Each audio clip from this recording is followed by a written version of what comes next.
कहते हैं मर्द को दर्द नहीं होता, और प्रधानमंत्री ठहरे मर्द, उन्हें दर्द क्यों होता है? वो रोते क्यों हैं? विक्टिम कार्ड क्यों खेलते हैं? क्या उनको विक्टिम कार्ड खेलना चाहिए? क्या उनको रोना चाहिए? वो तो 56 इंच वाले मर्द हैं।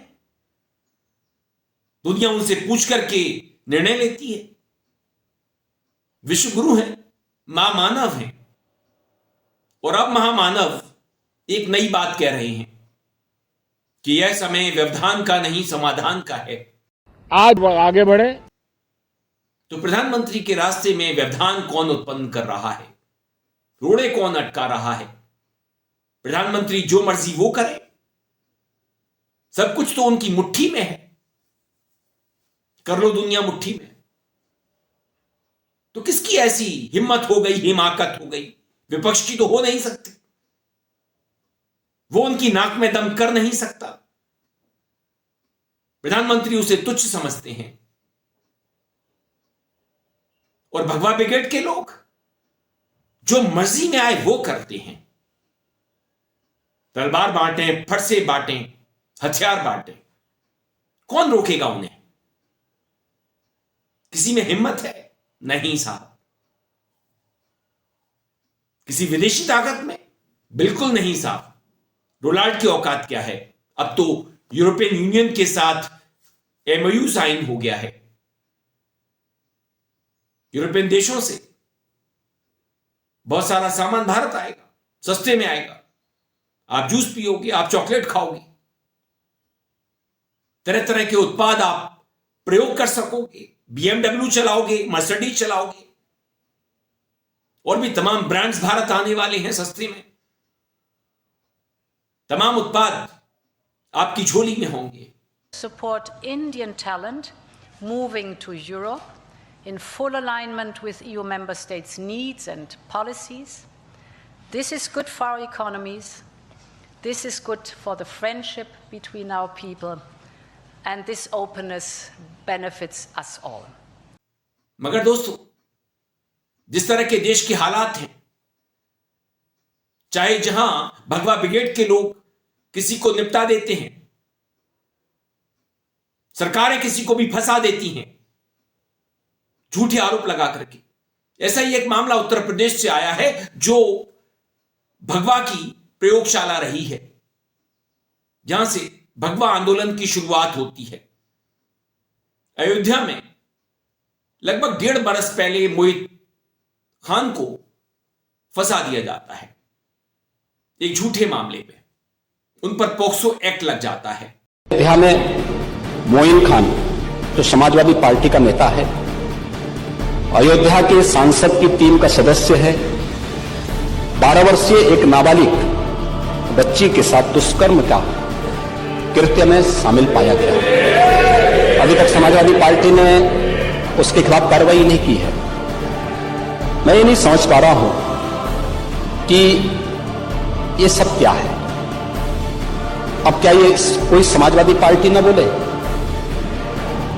आपका एक्टिव मेंबर है, आपके सांसद के साथ बैठ रहा है, खा रहा है, उनके साथ चल रहा है, लेकिन इस प्रकार के, और यह अति पिछड़ी जाति से जुड़े हुए एक बालिका से जुड़ा हुआ मामला है, और इस प्रकार की घटिया हरकत में वह लिप्त है, लेकिन तब भी उसको हल्केपन से उड़ाने का काम होता है, यानी हल्केपन से लेने का काम होता है। मोहित खान के यहां एक युवा काम किया करता था, राजू खान नाम का, उस पर भी आरोप लगता है। मगर अब अदालत ने मोहित खान को बरी कर दिया है। उन पर आरोप सिद्ध नहीं हो सके हैं, DNA मैच नहीं किया। अदालत के एक फैसले ने उत्तर प्रदेश की बुलडोजर न्याय प्रणाली को एक बार फिर कटघरे में खड़ा कर दिया। अयोध्या के समाजवादी पार्टी नेता मोहित खान को निचली अदालत से बड़ी राहत मिली है। अदालत ने उन्हें बरी करने के आदेश जारी किए। चर्चित भदरसा गैंग रेप केस में समाजवादी पार्टी के नेता मोहित खान को लेकर निचली अदालत का एक फैसला सामने आया है। मामले में DNA जांच रिपोर्ट नेगेटिव आने के बाद मुख्य आरोपी समाजवादी पार्टी के नेता मोहित खान को बुधवार को बरी किया गया। विशेष न्यायाधीश निरुपमा विक्रम ने मोहित खान को बरी कर दिया और उनके नौकर राजू को दोषी करार दिया।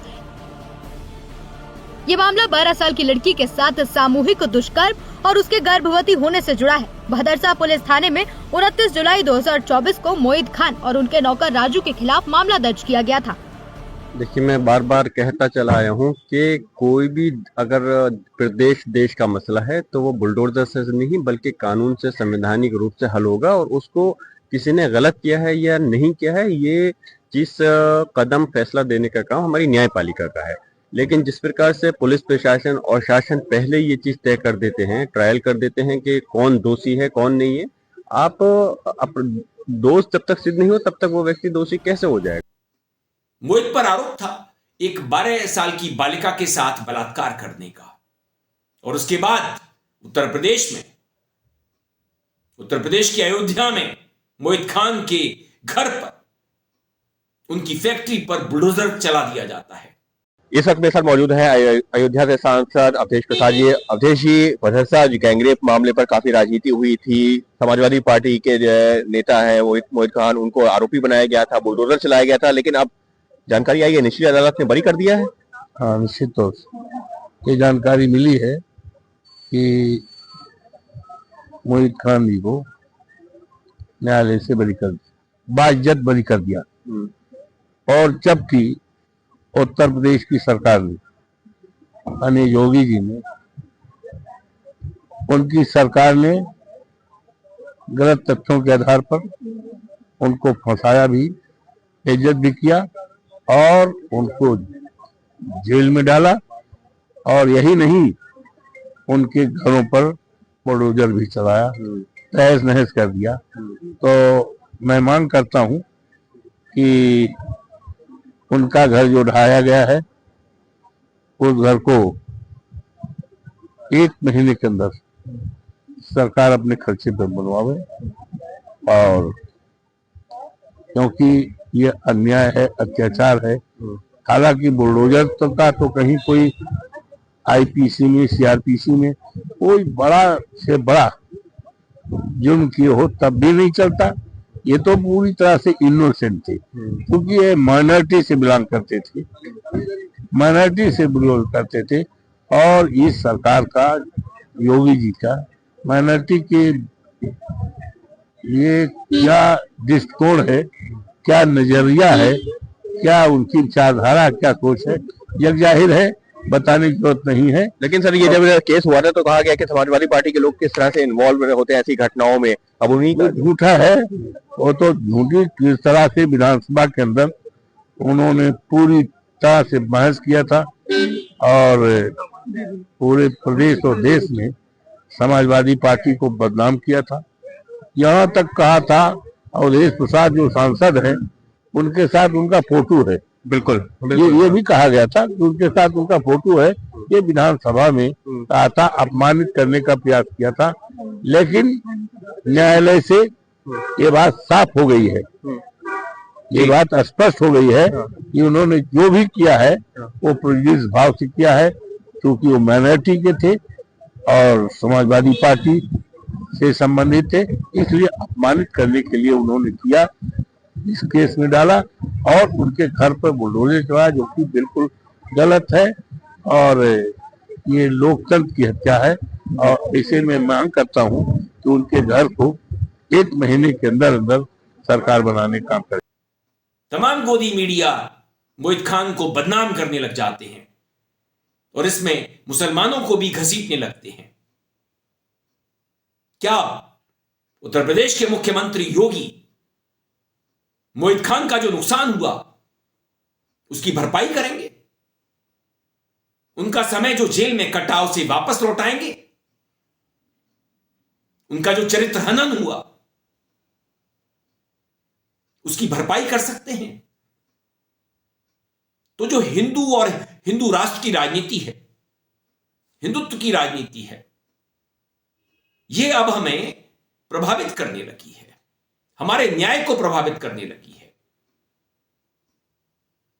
किसी भी व्यक्ति को फंसा दो, जेल में डाल दो, वो जेल में चक्की पीसता रहता है। आरोप सिद्ध हो ना हो, यह बात की बात है। आदमी बदनाम तो हो ही जाता है, और जब न्याय मिलता है तब देरी हो चुकी होती है।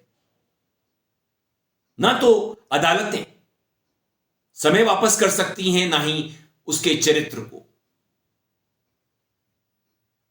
तमाम लोग जेल में हैं, सुनवाई शुरू नहीं होती केसों की, वर्षों जेलों में पड़े रहते हैं।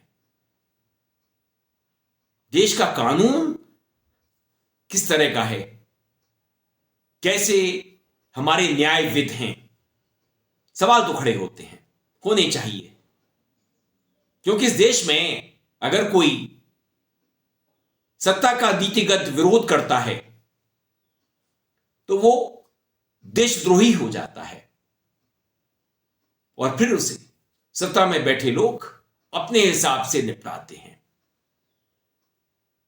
किसी का करियर खत्म कर सकते हैं, किसी की राजनीति खत्म कर सकते हैं, किसी की जिंदगी भी। वीडियो पसंद आने पर आप इसे लाइक करें, दोस्तों साथियों में शेयर करें, चैनल को सब्सक्राइब भी कर दें। बेल आइकन का घंटी जैसा बटन जरूर दबाएं, जिससे कि आने वाले वीडियो की आपको नोटिफिकेशन मिल सके। आप अपनी प्रतिक्रियाएं मेल आईडी और कमेंट बॉक्स में भेज सकते हैं। मैं था आपके साथ अरविंद, आप देख रहे थे मुझे अपने ही मंच अरविंद दिल से।